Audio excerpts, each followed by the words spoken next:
नमस्ते। आज के इस एक्सप्लेनर में हम प्राचीन प्रतीकों से लेकर परम ब्रह्मांडीय सत्यों तक की एक बेहद दिलचस्प और रहस्यमय यात्रा पर निकलने वाले हैं।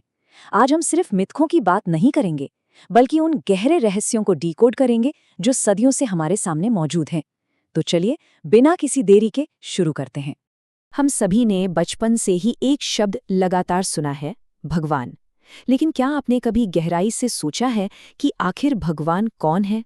क्या ये सिर्फ आस्था का मामला है या फिर इसका कोई गहरा साइंटिफिक और कॉस्मिक बेस भी है? ये एक छोटा सा सवाल हमारी कई बुनियादी बातों को चुनौती देता है। आइए समझते हैं कि इस एक शब्द में पूरे ब्रह्मांड का सार कैसे छिपा है। ये सच में बहुत ही कमाल की बात है। अगर हम भगवान शब्द के अक्षरों को अलग अलग करके देखें तो एक शानदार परिभाषा निकलकर सामने आती है।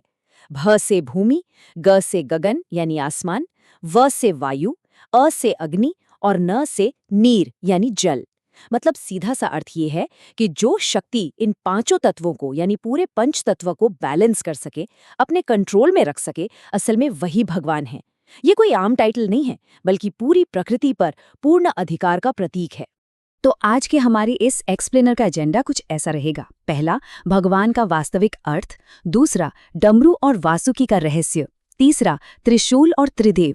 चौथा, नटराज, सृजन और विनाश। और अंत में पांचवा, शिव, शून्य और सत्य के रूप में। अच्छा, तो चलिए शुरू करते हैं भाग 1 से, भगवान का वास्तविक अर्थ। देखिए, देव और महादेव के बीच का जो अंतर है ना, वो बहुत ही साफ है। अग्निदेव, जलदेव या वायुदेव, ये सभी प्रकृति के किसी एक खास तत्व को रिप्रेजेंट करते हैं। लेकिन शिव महादेव हैं, यानी देवों के भी देव। शिव वो परम शक्ति हैं जो इन सारे तत्वों और देवों को कंट्रोल करते हैं, उन्हें एक तालमेल में बांध कर रखते हैं। और इसीलिए वो भगवान की उस परिभाषा पर बिल्कुल सटीक बैठते हैं जिसकी हमने अभी बात की। अब आगे बढ़ते हैं भाग 2 की तरफ, डमरू और वासुकी का रहस्य। क्या आपने कभी डमरू के आकार को ध्यान से देखा है? अगर आप उसे क्षैतिज यानी हॉरिजॉन्टल पकड़ें तो उसके दो सिरे बीच में एक बिंदु पर मिलते हुए दिखते हैं। दरअसल ये आकार 4 युगों के चक्र को दर्शाता है। सतयुग से शुरू होकर त्रेता, द्वापर और फिर कलयुग तक जाना, और फिर वापस सतयुग का शुरू होना। ये एक कंटिन्यूअस लूप है। और अगर इसी शेप पर आप बहुत तेजी से कोई लाइन ड्रॉ करें तो वो सीधा इन्फिनिटी यानी अनंत का सिंबल बन जाती है। मतलब डमरू उस समय चक्र का प्रतीक है जिसका न कोई आदि है न कोई अंत। और पता है सबसे हैरान करने वाली बात क्या है? हमारे इन प्राचीन प्रतीकों का मॉडर्न साइंस से कनेक्शन। ऊर्जा हमेशा एक केंद्र से ऊपर उठती है, फैलती है और फिर सिकुड़कर वापस शून्य में आ जाती है। आज का ब्रह्मांड विज्ञान भी तो यही कहता है ना, कि हमारा यूनिवर्स लगातार फैल रहा है और एक दिन सिकुड़ जाएगा। डमरू का आकार बिल्कुल इसी कॉस्मिक एक्सपेंशन और कोलैप्स को दिखाता है। बीच में शून्य और दोनों तरफ ब्रह्मांड का फैलाव। बिल्कुल इसी तरह शिवजी के गले में जो सांप लिपटा होता है, वो कोई साधारण सांप नहीं है।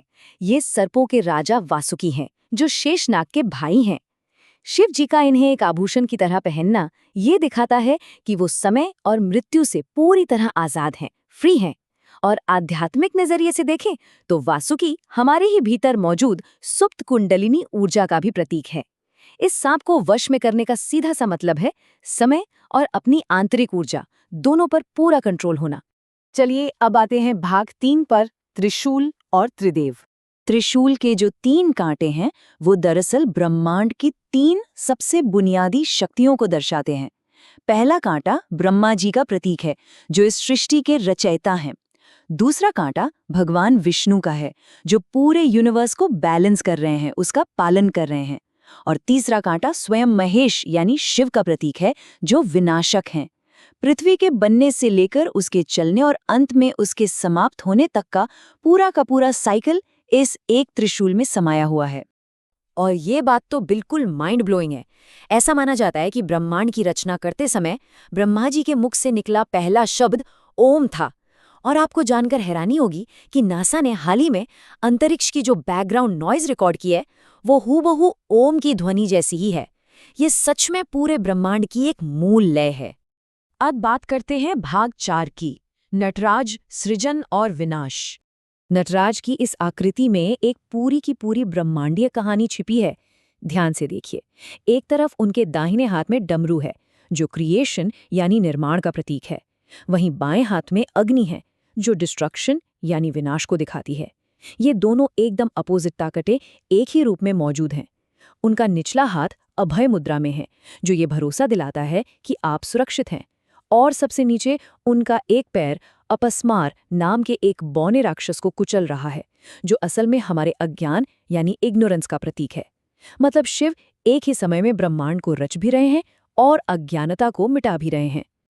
अब यहाँ एक ऐसा फैक्ट है जो शायद आपको हैरान कर दे। नंबर 14।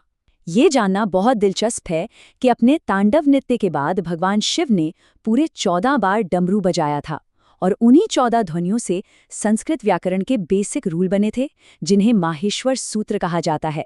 जरा सोचिए, एक कॉस्मिक डांस की एनर्जी से सीधे भाषा और ज्ञान का जन्म हुआ। और अब हम पहुंच गए हैं अपने एक्सप्लेनर के आखिरी और सबसे गहरे हिस्से में, भाग 5, शिव, शून्य और सत्य के रूप में। देखिए, जो सबसे दिलचस्प बात है वो ये कि सत्य और शून्य असल में एक ही सिक्के के दो पहलू हैं। सत्य क्या है? झूठ को आपको गढ़ना पड़ता है, उसे मैनिपुलेट करना पड़ता है, लेकिन सत्य को कुछ नहीं करना पड़ता, सत्य बस है। बिल्कुल वैसे ही शून्य वो परम अवस्था है जो तब भी थी जब कुछ नहीं था, और तब भी रहेगी जब सब कुछ खत्म हो जाएगा। जब ये सारी आकाश गंगाएं सिकुड़ जाएंगी, तब जो बचेगा वो शून्य ही होगा, और वही शून्य शिव है। इस बात को थोड़ा और गहराई से समझते हैं। एक छोटी सी माचिस की तीली हो या फिर हमारा इतना विशाल सूर्य, हर उस चीज का अंत तय है जो जल रही है। प्रकाश को, लाइट को जिंदा रहने के लिए किसी न किसी सोर्स की जरूरत पड़ती है, लेकिन अंधकार शाश्वत है, इटर्नल है। इसे बनने के लिए किसी सोर्स की जरूरत नहीं होती। जब कोई प्रकाश नहीं था तब भी अंधकार था। ये पूर्ण शून्यता की सबसे बड़ी सच्चाई है, जिसे सृजन या विनाश से कोई फर्क नहीं पड़ता। तो इन सब बातों का निचोड़ क्या निकला? एक बहुत ही गहरी लाइन है, जब कुछ नहीं था तब वो थे। शिव सत्य है, शिव शून्य है, शिव अंधकार है। चाहे वो अज्ञानता का असीमित भंडार हो जहां से ज्ञान की बूंदें निकलती हैं, या वो अनंत अंधकार हो जो हर क्रिएशन को अपने अंदर समा लेता है, शिव ही वो परम सत्य और शून्य है। इन रहस्यों को समझने के बाद ना, इस दुनिया और हमारे अस्तित्व को देखने का नजरिया पूरी तरह बदल जाता है। क्या आपको नहीं लगता कि इस अनंत शून्यता में ही हमारे होने का सबसे बड़ा जवाब छिपा है? इस पर जरूर विचार कीजिएगा। हमारे आज के इस एक्सप्लेनर में साथ जुड़ने के लिए बहुत बहुत धन्यवाद।